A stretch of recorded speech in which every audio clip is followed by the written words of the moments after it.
WCCS 101.1 FM and AM 1160.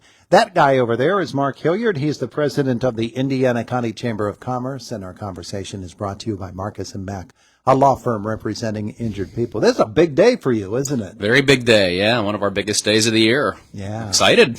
Well, why not? The Hall of Fame is it's a concept that came in how many years ago? Well, it would have been about 8 years ago. This is the 7th annual, but we skipped a year because of COVID. So I believe it would have been 8 years ago when we did the first one, but it wasn't me. Jim Struzzi was the one who really kicked off that event, and thankful that he did, because it's a great way to honor so many people who really made a difference in the business community of Indiana County and helped to shape the entire county into what it is today. So it's a great way to honor them.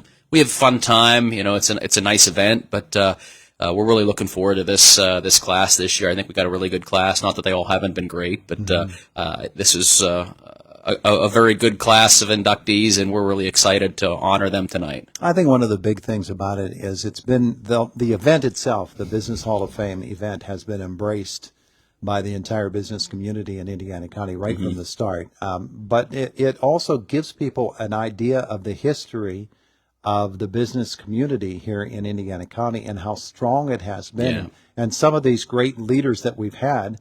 And it sort of serves as a reminder to folks that it takes people a vision and a dedication to step up and become business leaders, such as these people have. Yeah, what's great is, as you know, we get the nomination forms in, and by the way, if we just posted an email earlier this week, so nominations are out for next year, and we'll have that on our website here in the next day or so you can already get those in. But when we get those nomination forms in, and some of the info about these people, and then our nominations committee goes through those. But after we select them and we start doing the research and talk to the families and getting online and going through some of the newspaper or other media archives, it's really amazing when you learn about the history of these individuals and some of these people who started with nothing, and some of them came from a different country, and they moved here and took so many different risks and ended up being very successful. But you know, almost all of them had their share of challenges along the way. And as you're reading about these and learning about these individuals, you have a lot more respect for some of the things that we kind of I don't want to say take for granted here in Indiana County, but you see some of these businesses that are thriving, and you don't really take the time to think about, well, how did they get that way? They didn't just overnight suddenly turn into this multi-million-dollar business. So it took a lot of hard work and some really I don't want to say risky moves, but they took some chances over the years, and they paid off. And it's great to honor these people and hear a little bit more about their stories, in front of a large crowd tonight. I need only look out my window here, and I see the Ruschini building down there, and that's one of our honorees. Yeah, tonight. Rose. Yeah, that's and she's one of the ones I was kind of thinking about, we did a nice thing. And I want to give Chauncey Ross some credit with our video. We do a video presentation for each honoree, where we kind of did a slideshow with different photos. But this year, Chauncey actually went and interviewed individuals, either the inductees for those that are living, and the ones who are deceased would talk to family members. So we're going to be posting those beginning next week on Facebook. So everybody, even if they're not able to attend, will be able to see those. But it's a really good mix of some of the photos from their life and some of the stories you can hear firsthand from some of these individuals, and it's great to see. But again, it's a great way to honor them, and we're looking forward to. We have some fun with the event too. I mean, it's formal, but we try to make it laid back. We have a red carpet that we do prior to, so if you don't have a ticket for tonight and it is sold out, we catch Facebook Live around 5:45 on the Chamber's Facebook page. And you'll see our red carpet event that we do, where we interview some of the people who are coming in and try to make it like a mini Academy Awards type of thing. But we have some fun with it, and it's a good way to kind of recognize a lot of people and do so in a way for those who aren't able to be in attendance. So we're excited about it over at the Country Club tonight. And I'll quick shout out to the inductees. There's Red Dowds, who was the founder of Dowds Furniture. We mentioned Rose Ruschini, Jack Delaney from Delaney Chevrolet, the Delaney Auto Group, Mark Zillner, Louis Tate. Zillner, of course, with Diamond Medical Supply. Louis Tate of Luigi's and Clymer, which most people are fully remember that place if they haven't been there. you need to make it down there to get a good meal, and he's colorful in some of his interviews. But and then we have Jimmy Stewart as the chairman's selection this year. So we've got 6 great inductees, and we're looking forward to honor them tonight. And thankfully, at the red carpet ceremony, there will not be any gowns or outfits that you see at the Academy Awards. No, but I will say our host is going to be coming close. Gonna dress it up. Yeah, he really went all out for this, thanks to the 700 shop. So I'm kind of looking forward to seeing what he has in store. So it should be fun, regardless. And the host is Clinton Smith. There you go. So need I say more? If you know Clinton, you know he's going to take it up a notch. Yeah, Clinton is going to dress it up too.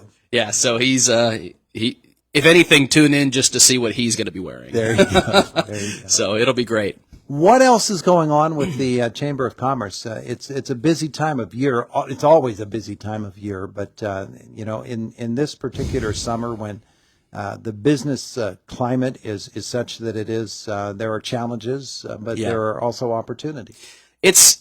What's going to be somewhat nice is that after this event, we do have a little bit of a break because we've had a busy couple of months, and then now we don't have any major events until likely the end of August, early September with our eggs and issues with our state legislators. So it gives us a chance to kind of work on some things that we've had in the works, and we have some big things that we're working on that we feel are going to help better the county, and we also are starting to plan some of the things for the fall. So we're taking a look at possibly doing some bigger events in the fall. I think a couple things that we're hoping can pan out and would be great for the county. And then also our annual luncheon, things like that will be coming at the end of the year. So it gives us a little bit of a chance to take a breath and start planning some of these things, and hopefully some of these other things that we have been planning for feels like a year or more at this point in time, we can start getting those nailed down. And hopefully we can start making some announcements on things that we have going on, but we're really excited. I mean, it's a big year for us, truly, and I think we have some big things in the works, but this gives us a chance to actually pause and not have to focus on all these events, which we love doing, but focusing on some other things. And of course, as we get closer to the fall, we'll have our workforce stuff coming back into play, and this year we kick off the Excellence in Education program. So, we're going to be going into the fall guns a-blazing, so to speak. Sure. It may not be the best phrase to use these days, but we really have a lot of things in the works, and we're really excited to be able to do a lot of these things. And certainly we love working with the schools, and we're really trying to focus on not just the high school but the college, and working with those students and really trying to better our workforce for the future. Yeah, and the campus of ICTC is a really big part of all of that, isn't it? Absolutely, and I believe they're hoping to hold a ribbon cutting. I believe I heard in the beginning of August for the new Indiana County Education and Technology Center. So not just with ICTC, but Westmoreland County Community College up there. I think that entire campus is going to be a huge asset. The dual enrollment opportunities with IUP that they have. I think with some of the programs that ICTC is offering. I think. The sky's the limit with that facility, and just hearing Dr. Stanley was at our board meeting, our most recent board meeting last week, and hearing some of the things they have in the works, it's exciting. And, New Village Institute, as well as, WCCC, we've got some good things in the education front here in Indiana County, and I think for people coming up who are going to be becoming juniors and seniors, they have a lot more opportunity now in terms of what to do after they graduate than they did 5 years ago. So that's a very good thing. When we read about what has happened at the most recent of the Chamber of Commerce Board of Directors meetings, and you go down and you see all of the different people who make presentations and the different movements that are actually happening behind the scenes, but maybe for a lot of us it's the first time that they've been made public, and we have the opportunity to see how everybody is working. We begin to understand how complex it is here in Indiana County. I think one of the highlights every month is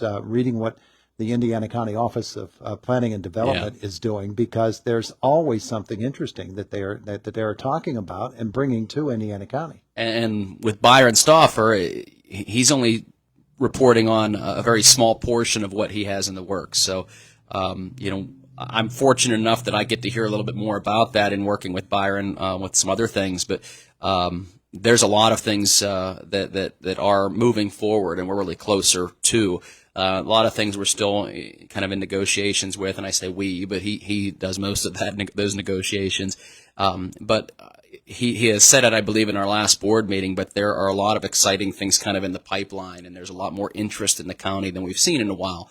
And some things, that we're hoping to be able to close and move forward with here and be able to announce here in the next few months, we're hoping. But the good news is that it's not as if with our business parks and some of the other areas that we have open real estate, it's not like there's no interest. There's quite a bit of interest. It's just a matter of trying to figure out what's the best fit, what we can do to put in here to create the most family-sustaining jobs and the best opportunities for the future for Indiana County. Yeah, it's good to know people are looking at those sites too, because a lot goes into those. And the airport is something that is worthy of mention as well. Absolutely. The air show is coming up, but the other developments, we had the county commissioners in yesterday talking about building out in that area too.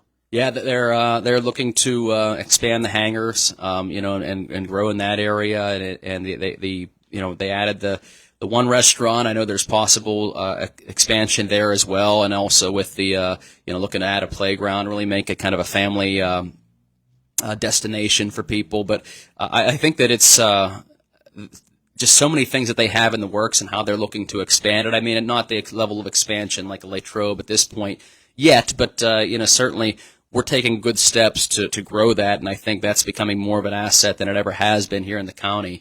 And I think they're doing tremendous work over there, and I can't wait to go to the air show here in a couple weeks. Absolutely. Very good. Anything else we need to pass along to folks of events that are coming up, or just watch the Chamber of Commerce website? Yeah, certainly would like you to tune in tonight to the website, but keep an eye, or the Facebook page, I should say, but keep an eye on the Facebook page over the next week as we highlight these inductees. We don't want it to just be a one-time thing tonight. And then, kind of keep an eye out for things coming up here in the next month where we'll start to make some announcements and hopefully be able to start talking about some things coming up in the late summer, early fall. We do have a lot of events that are in the works here that we'll be finalizing, and some other things we're working on. So we're really excited. It's a really great time for the county, and we always get asked what's coming next. There's a lot, but just be patient, and we're pretty excited, and I think people will be too. Very good. Head on up to the country club and get set up cars tonight. We'll be heading up there shortly. So thanks. He's Mark Hilliard. It is the voice of Indiana County, WCCS 101.1 FM, AM 1160.